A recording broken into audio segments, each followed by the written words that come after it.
Menghadapi mudik Lebaran 2025, PT Jasa Marga tengah mempersiapkan strategi matang menjamin kelancaran lalu lintas di Tol Semarang-Batang. Dari sistem transaksi yang lebih cepat, pengelolaan lalu lintas yang lebih baik, hingga fasilitas rest area yang semakin nyaman, agar para pemudik nyaman di perjalanan. Menghadapi lonjakan arus mudik dan balik Lebaran 2025, PT Jasa Marga Semarang-Batang tengah mempersiapkan secara menyeluruh pada 4 aspek utama, mulai dari peningkatan kualitas layanan, optimalisasi sistem transaksi, pengelolaan lalu lintas yang lebih efisien, hingga penyempurnaan fasilitas di rest area. Tak hanya itu, pihaknya juga mempersiapkan berbagai langkah antisipasi, termasuk tim siaga 24 jam dan pompa mobile untuk mencegah genangan di tengah hujan. Langkah tersebut diambil untuk menjamin perjalanan yang lancar, aman, dan nyaman bagi para pemudik. Direktur Utama PT Jasa Marga Semarang-Batang, Nasrullah, menyampaikan bahwa berbagai sarana informasi dan komunikasi telah disediakan bagi pengguna jalan tol Semarang-Batang. Di antaranya, informasi terkini dapat diakses melalui line Digital Dynamic Messenger Site atau DMS, siaran radio, serta aplikasi Travoy yang bisa diunduh untuk memberikan kemudahan bagi pengendara. Nasrullah juga menghimbau kepada para pemudik yang melintas di tol Semarang-Batang agar tetap waspada, terutama di titik rawan kelelahan di kilometer 346.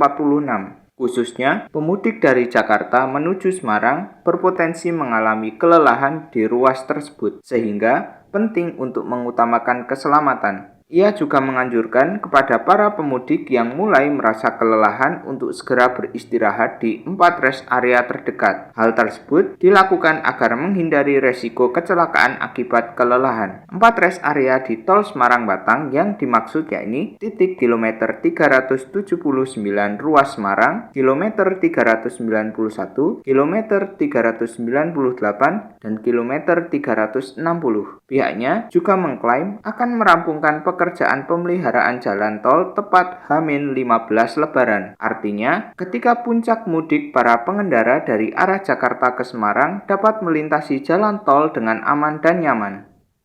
Baik, untuk pemudik yang melakukan perjalanan jauh, misalnya dari Jakarta menuju ke Semarang, biasanya itu kan ketika memasuki ruas Semarang-Batang, terutama di sekitar kilometer 346 itu kan biasanya sudah mulai masuk ke kondisi lelah ya. Oleh karena itu kami menyarankan agar segera bisa masuk ke rest area kami. Jadi kami di ruas Semarang-Batang itu memiliki 4 rest area.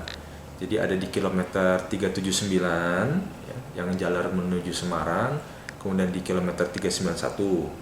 Kemudian sebaliknya di jalan yang menuju ke Jakarta kita siapkan di kilometer 389 dan juga di kilometer 360. Nasrullah memprediksi puncak arus mudik di Tol Semarang-Batang pada 28 Maret mendatang, sementara puncak arus balik diperkirakan pada 6 April mendatang. Lebih lanjut, ia menyampaikan melihat tren pada tahun sebelumnya, pihaknya menyoroti potensi lonjakan volume kendaraan pemudik sebesar 1,6 hingga 2% dibandingkan dengan kondisi normal. Hal itu menandakan perlu adanya kesiapan ekstra dalam menghadapi kepadatan lalu lintas. Hafifah Nur Hasanah melaporkan dari Kota Semarang, Jawa Tengah.